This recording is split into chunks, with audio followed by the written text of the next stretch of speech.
कभी सोचा है कि वो कौन सी एक अदृश्य शक्ति है जो हमारी इस मॉडर्न, पोर्टेबल और इलेक्ट्रिक दुनिया को चला रही है? आज हम उसी की कहानी जानेंगे। ये कहानी है लिथियम की।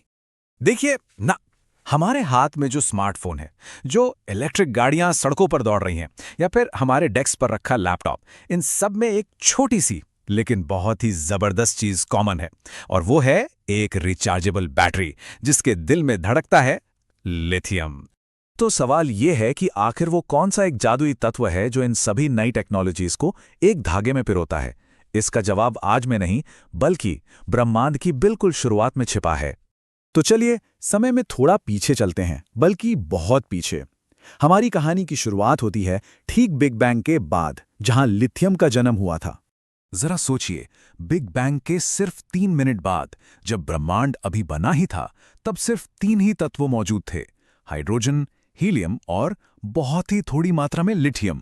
यही बात इसे ब्रह्मांड के सबसे पुराने और सबसे हल्के मेटल्स में से एक बनाती है। और यहीं से एक बहुत ही दिलचस्प वैज्ञानिक पहेली शुरू होती है। हमारे जो मॉडल्स हैं वो बताते हैं कि हमें आज जितना लिथियम दिखता है उससे करीब करीब 3 से 4 गुना ज्यादा मिलना चाहिए था। तो बाकी का लिथियम गया कहाँ? इसे कॉस्मोलॉजिकल लिथियम प्रॉब्लम कहते हैं, और वैज्ञानिक आज भी इसका हल ढूंढ रहे हैं। तो ब्रह्मांड की उस विशाल कहानी से निकलकर अब जरा धरती पर आते हैं, उस पल में जब इंसान ने पहली बार इस छिपे हुए तत्व को पहचाना। ये कहानी शुरू होती है साल 1800 में, जब स्वीडन के एक द्वीप पर एक बड़ा ही अनोखा पत्थर मिला। फिर 17 साल बाद जोहान ऑगस्ट आर्फ्रिडसन नाम के एक युवा केमिस्ट ने उस पत्थर की जांच की और पाया कि अरे, इसमें तो एक बिल्कुल नया अनजाना तत्व मौजूद है। उनके गुरु बर्जिलियस ने इसका नाम रखा लिथियम। ये शब्द ग्रीक के लिथोस से आया है, जिसका मतलब होता है पत्थर। ये नाम एकदम सटीक था, क्योंकि ये पहला ऐसा एल्कली मेटल था जिसे पत्थर में खोजा गया था, पौधों में नहीं।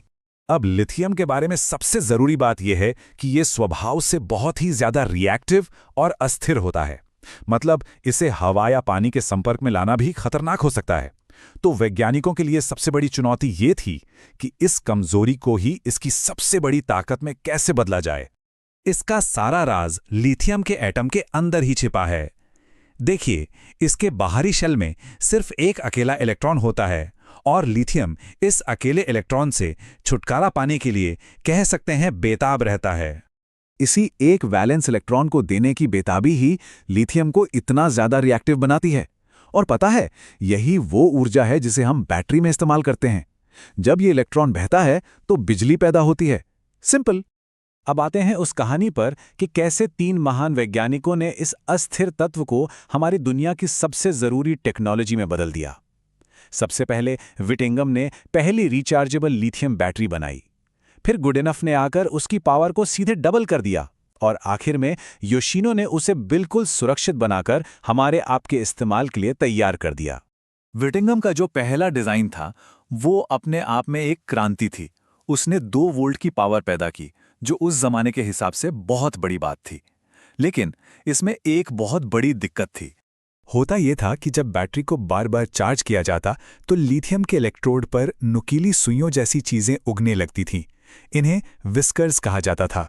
ये विस्कर्स बैटरी के अंदर ही शॉर्ट सर्किट कर सकते थे, जिससे आग लगने या फिर विस्फोट होने का भी खतरा था।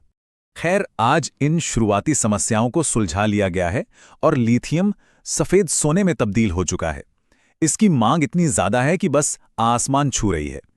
लेकिन इस चमक की एक कीमत भी है। जरा इन आंकड़ों पर एक नजर डालिए। बस कुछ साल पहले 2016 में दुनिया का 40% लिथियम बैटरी बनाने में इस्तेमाल होता था, और आज ये आंकड़ा बढ़कर लगभग 87% हो गया है। ये जो जबरदस्त उछाल है, ये सीधे सीधे इलेक्ट्रिक गाड़ियों और एनर्जी स्टोरेज की वजह से आया है। तो सवाल ये है कि ये सफेद सोना आखिर आता कहां से है? इसके मुख्य रूप से 2 तरीके हैं। पहला, ऑस्ट्रेलिया जैसे देशों में हार्ड रॉक माइनिंग, जिसमें चट्टानों को खोदकर अयस्क निकाला जाता है। और दूसरा, चिली और अर्जेंटीना के लिथियम ट्रायंगल में ब्राइन एक्सट्रैक्शन, जहां जमीन के नीचे से खारे पानी को निकालकर बड़े बड़े तालाबों में सुखाया जाता है। और हर तरीके का पर्यावरण पर असर बिल्कुल अलग होता है। हार्ड रॉक माइनिंग से कार्बन डाइऑक्साइड का उत्सर्जन बहुत ज्यादा होता है। वहीं ब्राइन को सुखाने की प्रक्रिया में लाखों लीटर ताजे पानी की खपत होती है, और बहुत ज़्यादा ज़मीन भी चाहिए होती है। डीएलई जैसी कुछ नई टेक्नोलॉजीज़ हैं जो बहुत तेज़ हैं और उनका असर भी कम है, लेकिन वो अभी अपने शुरुआती दौर में है। ये सारी बातें हमें एक बहुत ही बड़े और अहम सवाल पर ले आती हैं। क्या लिथियम सच में एक हरे भरे भविष्य का रास्ता है? देखिए, इसमें तो कोई शक नहीं है कि लिथियम आयन बैटरी हमें फॉसिल फ्यूल से दूर ले जाने में सबसे अहम भूमिका निभा रही हैं। यही बैटरियां इलेक्ट्रिक कारों को चलाती हैं और सोलर और विंड एनर्जी को स्टोर करती हैं ताकि हम 24 घंटे साफ ऊर्जा का इस्तेमाल कर सकें। जैसा कि नोबेल प्राइज फाउंडेशन ने भी कहा था, इन वैज्ञानिकों के काम ने एक वायरलेस और फॉसिल फ्यूल मुक्त समाज की नींव रखी और इससे पूरी इंसानियत को बहुत बड़ा फायदा हुआ है। और यहीं पर हम एक बहुत बड़े सवाल के साथ आज की बात खत्म करते हैं। लिथियम एक ग्रीन रेवोल्यूशन को पावर तो दे रहा है, लेकिन क्या हम एक ऐसे सीमित संसाधन पर एक टिकाऊ भविष्य बना सकते हैं जिसे निकालने की अपनी एक बड़ी पर्यावरणीय कीमत भी है? ये वो सवाल है जिसका जवाब हम सबको मिलकर खोजना होगा।